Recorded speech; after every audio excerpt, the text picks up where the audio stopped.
Hello दोस्तों, स्वागत है आपका अपने यूट्यूब चैनल एग्ज़ाम साइट में। आज का टॉपिक है ज्वालामुखी।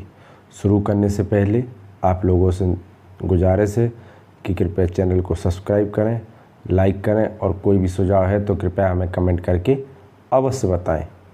बढ़ते हैं अपने प्रश्नों की तरफ। चलिए शुरू करते हैं। प्रश्न नंबर 1, किसे प्रकृति का सुरक्षा बाल्ब कहा जाता है? ऑप्शन पढ़ेंगे। भूकंप, ओजोन गैस, ज्वालामुखी या नदियाँ। बताइए किसे पृथ्वी की सुरक्षा बाल्ब कहा गया है? इसका सही जवाब होगा ज्वालामुखी। ज्वालामुखी को ही प्रकृति का सुरक्षा बाल्ब कहा गया है। पढ़ते हैं अगले प्रश्न की तरफ।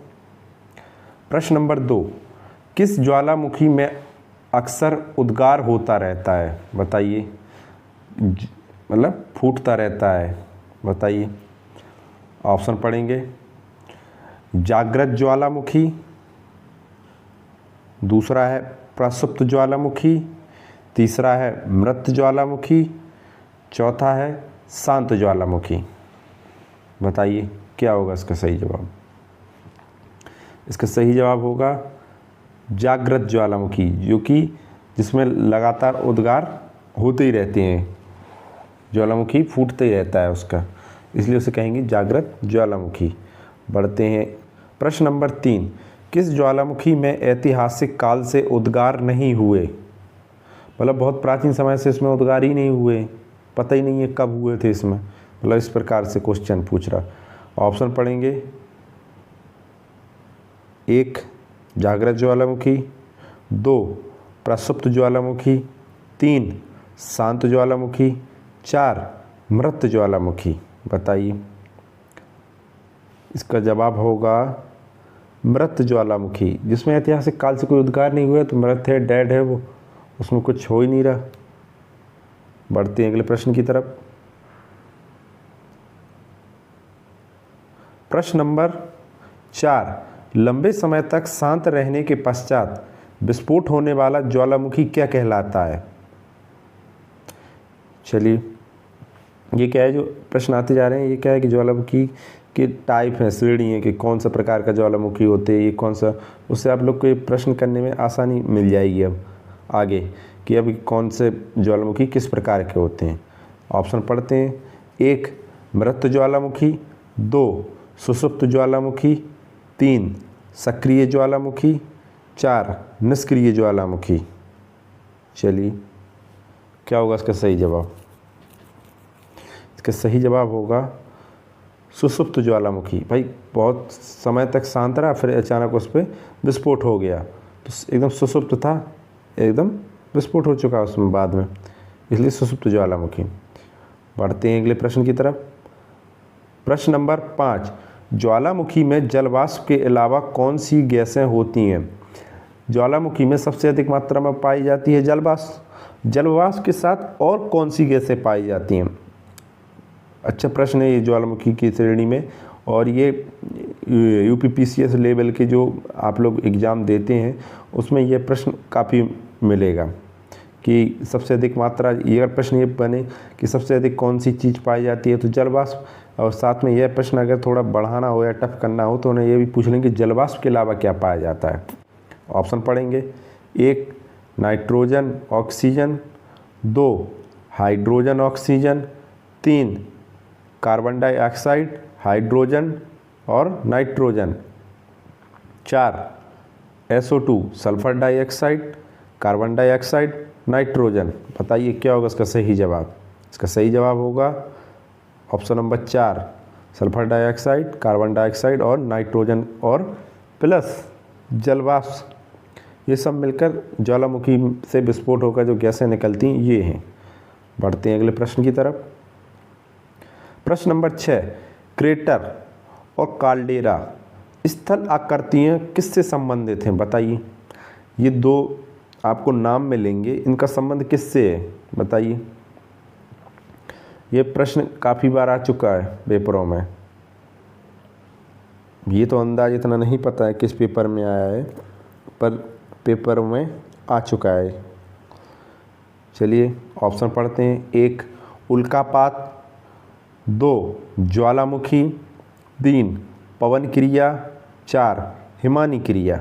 तो बताइए किससे संबंधित है एक क्रेटर और काल्डेरा? इसका सही जवाब होगा ज्वालामुखी। बढ़ते हैं अगले प्रश्न की तरफ। प्रश्न नंबर 7, वह कौन सा महाद्वीप है जहां एक भी ज्वालामुखी नहीं है? ऑप्शन पढ़ेंगे। 1 ऑस्ट्रेलिया, 2 अंटार्कटिका, 3 अफ्रीका, 4 यूरोप। बताइए क्या होगा इसका सही जवाब? इसका सही जवाब होगा ऑस्ट्रेलिया में एक भी ज्वालामुखी नहीं है। पढ़ते हैं अगले प्रश्न की तरफ। प्रश्न नंबर 8, अग्निवलय किसे कहा जाता है? ऑप्शन पढ़ेंगे। जिसे कहते हैं रिंग ऑफ फायर। अटलांटिक परिमेखला, 2 हिंद परिमेखला, 3 प्रशांत परिमेखला, 4 आर्कटिक परिमेखला। बताइए क्या होगा सही जवाब? इसका सही जवाब होगा प्रशांत परिमेखला। इसी को ही अग्निवलय कहा जाता है क्योंकि यहाँ सबसे अधिक आपको ज्वालामुखी मिलेंगे। प्रश्न नंबर 9, विश्व में सर्वाधिक जागृत ज्वालामुखी कहाँ पर स्थित हैं? ऑप्शन पढ़ेंगे।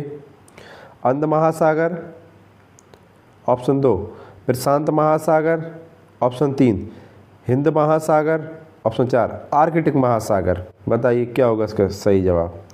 पहले प्रश्न में देखा था कि अग्निवलय कहाँ पर पाए जाते हैं? प्रशांत महासागर में। अब क्वेश्चन को थोड़ा सा और मॉडिफाइड टाइप का करके क्या बताया है कि अब आप ये बताइए कि जागृत ज्वालामुखी कहाँ पाए जाते हैं? तो इसका सही जवाब होगा प्रशांत महासागर। बढ़ते हैं अगले प्रश्न की तरफ। प्रश्न नंबर 10, कौन सा ज्वालामुखी पर्वत का उदाहरण नहीं है? ऑप्शन पढ़ेंगे। Option 1 mount Etna, option 2 mount Fujiyama, option 3 mount black, option 4 mount Kilimanjaro.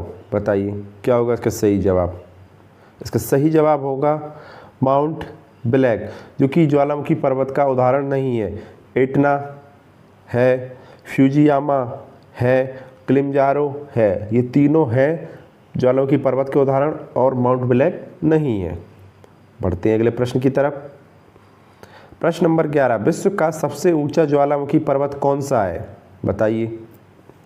Option पढ़ेंगे। ज्वालामुखी में अगर कभी पूछा जाता है कंपटीशन लेवल में तो ये प्रश्न काफ़ी बार पूछा गया है। आपको जो वनडे एग्ज़ाम होते हैं, यूपी पुलिस हुआ और भी जो इस टाइप के एग्ज़ाम होते हैं उनमें आपको ये प्रश्न काफ़ी मिलता है। अगर ज्वालामुखी से प्रश्न आता है तो इस टाइप का क्वेश्चन अवश्य देखने को मिलेगा। ऑप्शन पढ़ेंगे। 1 जापान, 2 फिलीपींस, 3 कोटोपैक्सी, 4 हवाई द्वीप। बताइए कहाँ पर होगा सबसे ऊंचा ज्वालामुखी? इसका सही जवाब है कोटोपैक्सी। चलिए, इक्वाडोर में है ये कोटोपैक्सी।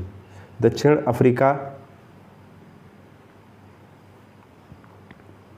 अमेरिका में पड़ता है इक्वाडोर, वहाँ पर ये है माउंट कोटोपैक्सी जो कि सबसे ऊंचा ज्वालामुखी स्थित है। बढ़ते हैं अगले प्रश्न की तरफ। प्रश्न नंबर 12, स्ट्रोम्बोली किस प्रकार का ज्वालामुखी है? बताइए। ज्वालामुखी का एक तो नाम पता चला कि स्ट्रोम्बोली है, अब यह पूछा जा रहा है उसकी प्रकृति कैसी है, किस टाइप का है। ऑप्शन पढ़ेंगे। 1 जागृत, 2 सुषुप्त, 3 मृत, 4 शांत। तो किस प्रकार का है? स्ट्रोम्बोली एक जागृत ज्वालामुखी है जिसमें लगातार उद्गार होता रहता है। इसके बारे में एक अगला प्रश्न आएगा, उससे आपको इसका और समझ में आएगा। इसमें लगातार उद्गार होता रहता है, लगातार विस्फोट होंगे इसमें। बढ़ते हैं अगले प्रश्न की तरफ। प्रश्न नंबर 13, मृत ज्वालामुखी किलिमंजारो किस देश में स्थित है? बताइए। इससे क्या है आपको पता ये भी चल रहा है कि कौन कौन से ज्वालामुखी उनके नाम आपको इसमें मिल रहे हैं। बढ़ते हैं ऑप्शन की तरफ। 1 इटली, 2 तंजानिया, 3 मैक्सिको, 4 कनाडा। बताइए क्या होगा इसका सही जवाब? किलिमंजारो। यह पड़ता है तंजानिया देश में, जो कि है अफ्रीका महाद्वीप में। बढ़ते हैं अगले प्रश्न की तरफ। प्रश्न नंबर 14, फ्यूजियामा किस देश का ज्वालामुखी पर्वत है? बताइए। ऑप्शन पढ़ेंगे। Option 1 Italy, option 2 Japan, option 3 Kenya, option 4 Mexico. बताइए फ्यूजियामा कहाँ का ज्वालामुखी है? इसका सही जवाब आएगा जापान, जो कि एशिया महाद्वीप में है। प्रश्न नंबर 15, किस ज्वालामुखी को भूमध्य सागर का प्रकाश स्तंभ कहा जाता है?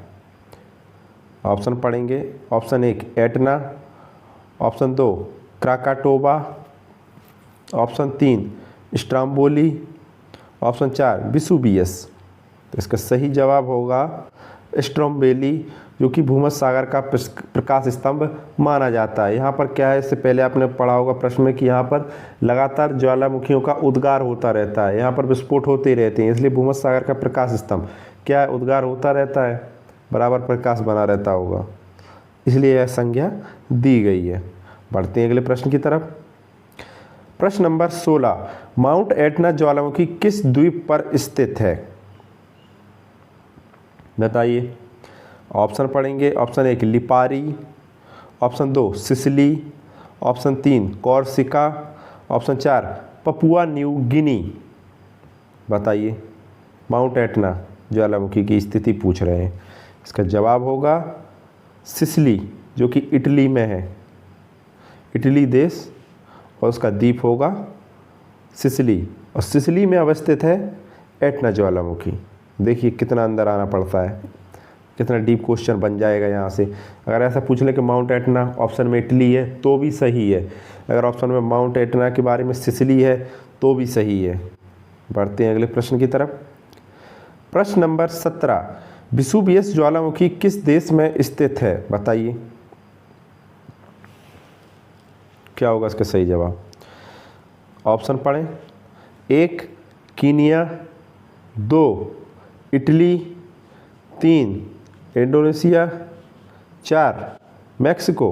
बताइए क्या होगा इसका सही जवाब? विसुवियस। विसुवियस में ज्वालामुखी की अवस्थिति इटली देश में है। बढ़ते हैं अगले प्रश्न की तरफ। प्रश्न नंबर 18, क्रेटर मुख्यतः किस आकृति के होते हैं? अभी तक ये पूछा गया था कि क्रेटर और काल्डेरा का संबंध किससे है, तो बताया था कि भाई ज्वालामुखी से, ठीक है बता दिया। अब ये पूछ रहे हैं कि क्रेटर की आकृति कैसी होती है, ये कैसा बनता है, तो वो ऑप्शन पढ़ेंगे तभी पता चलेगा। ऑप्शन पढ़ते हैं। 1 का गोलाकार, 2 का कीपाकार, 3 का शंखवाकार, 4 लंबर। बताइए किस प्रकार किसकी आकृति होगी? इसका सही जवाब आएगा कीप आकार का होता है क्रेटर। कीप देखी होगी आप लोगों ने, ऊपर से चौड़ी होती है, फिर नीचे से हल्की सी पतली होती चली जाती है, उस प्रकार से इसकी आकृति होती है। बढ़ते हैं अगले प्रश्न की तरफ। प्रश्न नंबर 19, 10,000 धुआंओं की घाटी पाई जाती है। धुआं का इधर मतलब है स्मोक से धुआं। ऑप्शन पढ़ेंगे। 1 अलास्का, 2 भूमध्य सागर, 3 अंटार्कटिका में, 4 हवाई द्वीप समूह। बताइए क्या होगी इसकी सी? बताइए। इसका सही जवाब आएगा अलास्का। अलास्का में ही 10,000 धुआंओं की घाटी पाई जाती है। थोड़े ऐसे प्रश्न रोचक होते हैं क्योंकि पेपर में तो आने के चांस रहते ही हैं उनके, और वैसे ही सामान्य हम लोग ओरल कहीं बात करते हैं, किसी से मौखिक बात करते हैं, तो उसमें इन प्रश्नों में काफ़ी भागीदारी होती है। बढ़ते हैं अगले प्रश्न की तरफ। प्रश्न नंबर 20, स्ट्रोम्बोली ज्वालामुखी कहाँ स्थित है? बताइए। ऑप्शन पढ़ेंगे। ऑप्शन 1 मार्टिनिक द्वीप समूह, 2 लक्षद्वीप में, 3 लिपारी द्वीप में, 4 हवाई द्वीप में। बताइए क्या होगा इसका सही जवाब? इसका सही जवाब है लिपारी द्वीप में। हमारे प्रश्न समाप्त हुए हैं। अब मिलते हैं अगली वीडियो में, तब तक के लिए नमस्कार। और आप लोग कृपया कम से कम एक लाइक तो कर ही दिया करें वीडियो के लिए। धन्यवाद।